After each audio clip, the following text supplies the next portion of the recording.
والدین کے رویوں میں اولاد کے لیے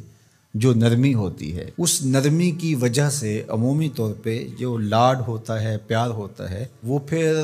انسان کی طبیعت کا حصہ بن جاتا ہے، اور اولاد جب بڑی بھی ہو جاتی ہے تو وہ والدین کو اسی طرح سے ٹریٹ کرتی ہے، جبکہ اس کو یہ سمجھنا چاہیے کہ اللہ رسول کے بعد اگر سب سے فائق حق کسی کے ہیں تو وہ والدین کے، اور ان کی ناراضگی اللہ کی ناراضگی ہے، اور ان کی رضا اللہ کی رضا ہے، ان کو خوش کر دینا اللہ کو راضی کر دینے کے مترادف ہے، اور ان کو ناراض کرنا اللہ کو ناراض کرنے کے مترادف ہے۔ اور یہ بات ذہن میں رکھیے گا کہ اگر والدین راضی نہیں ہیں تو رب بھی راضی نہیں ہے، اللہ کی رضا نصیب ہی نہیں ہو سکتی۔ آپ کے عمل، آپ کی محنتیں، آپ کے سجدے اور آپ کی عبادتیں، ریاستیں، چلہ کشیاں، یہ کچھ کام نہیں آتی اگر والدین راضی نہ ہوں۔ تو والدین کو راضی رکھنے کی ہمارے دین نے ہمیں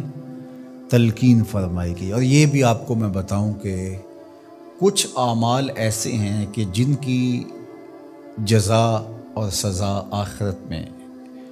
دیکھنا ہوگی، لیکن کچھ اعمال ایسے ہیں جن کی جزا اور سزا دنیا میں بھی بندہ دیکھ کے جاتا ہے۔ ان میں سے ایک عمل والدین کی فرما برداری ہے۔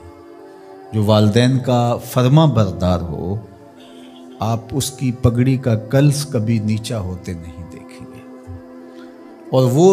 گناہ جس کی سزا آخرت میں تو ہے ہی ہے، دنیا میں بھی ضرور ملتی ہے، وہ والدین کی نافرمانی ہے۔ اس شخص پہ نشان لگا لیں جو ماں باپ کا بے ادب اور گستاخ ہو،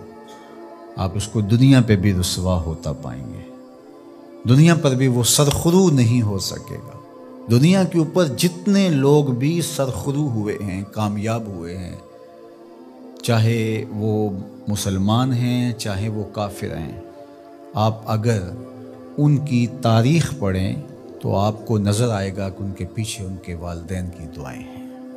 اگر والدین کی دعائیں نصیب ہیں تو انسان سرخرو ہوتا ہے، اور اگر والدین کی دعائیں حاصل نہیں ہو پاتی تو محنتیں بھی انسان کی عکاس چلی جاتی ہیں۔ تو یہ وہ نیکی ہے، یہ وہ عمل ہے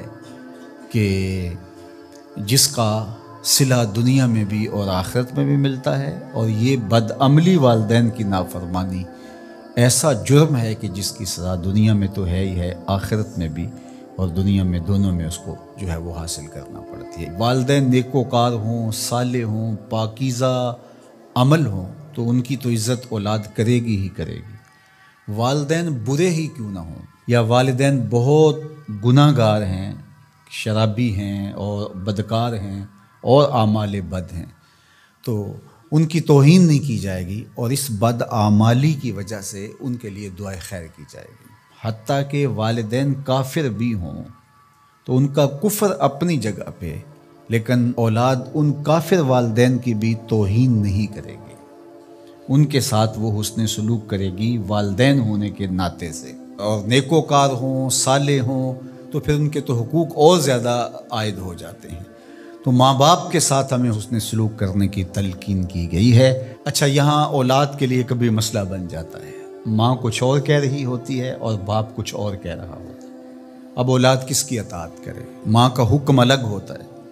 اور باپ کا حکم اس سے مختلف ہوتا ہے، دونوں کے حکموں کو ساتھ لے کر اولاد نہیں چل پاتی، اب کیا کرے؟ تو علماء نے لکھا کہ پہلے تو ماں باپ کو ہی چاہیے کہ اولاد کو مشقت میں نہ ڈالے، کہ ایسا حکم دے کہ اولاد پھنس جائے کہ ماں کی بات مانو یا باپ کی بات مانو، ایک کی اطاعت سے دوسرے کی نافرمانی لازم آتی ہو تو بڑا مشکل مرحلہ ہو جاتا ہے۔ تو والدین کو اتنا خیال اور اتنا لحاظ رکھنا چاہیے کہ ان کو مشقت میں نہ ڈالے، ایسا حکم نہ دیں جو وہ بجا نہ لا سکے، جو ان کے لیے پورا کرنا مشکل ہو۔ اور بالخصوص ماں باپ کی لڑائی کے اندر اولاد جو ہے وہ پس کے رہ جاتی ہے، ماں کی بات مانی تو باپ ناراض، باپ کی بات مانی تو ماں ناراض، تو اس میں ایک تو والدین کو ہی چاہیے۔ لیکن کبھی اولاد پھنس جائے تو مسئلہ شرعی سن لیجئے، وہ یہ ہے کہ گھر کا حاکم جو ہے وہ مرد ہے، تو اگر ماں اور باپ دونوں کے احکام آپس میں ٹکرا رہے ہوں تو حکم مقدم ہوگا باپ کا، تو اولاد کے ذمے باپ کے حکم کو ماننا ضروری ہے، لیکن خدمت میں مقدم ہوگی ماں۔ جب باہر سے بچہ آتا ہے تو کھانے کے لیے یا کوئی چیز، یا رات کو ٹانگیں دبانے بیٹھتا ہے تو خدمت میں مقدم ماں ہوگی، لیکن حکم کی تعمیل میں مقدم باپ ہوگا۔ تو شریعت اسلامیہ نے ہمیں یہ حکم دیا، چونکہ خدمت میں یہ جو حدیث میں نے آپ کے سامنے رکھی ہے، تو صحابہ نے حضور سے جب پوچھا کہ ہمارے حسن سلوک کا سب سے زیادہ مستحق کون ہے، تو فرمایا اماں کا، تیری ماں۔ پھر کہا سما من، پھر کون؟ تو پھر فرمایا اماں کا، تیری ماں۔ پھر تیسری مرتبہ پوچھا تو فرمایا تیری ماں، اور چوتھی مرتبہ فرمایا ابا کا، تیرا باپ۔ تو اس اعتبار سے خدمت میں ماں مقدم ہے، لیکن تعمیل حکم میں باپ مقدم ہے۔ تو باپ اور ماں یہ اللہ کی رحمتوں کے دو روپ ہیں۔ اللہ نے باپ کے سینے کے اندر بھی ایک اولاد کے لیے محبت کا جہاں آباد کیا ہے، اور ماں کی ممتا اور ماں کا پیار اور ماں کی الفت، یہ تو ایک کائنات ہی الگ ہے۔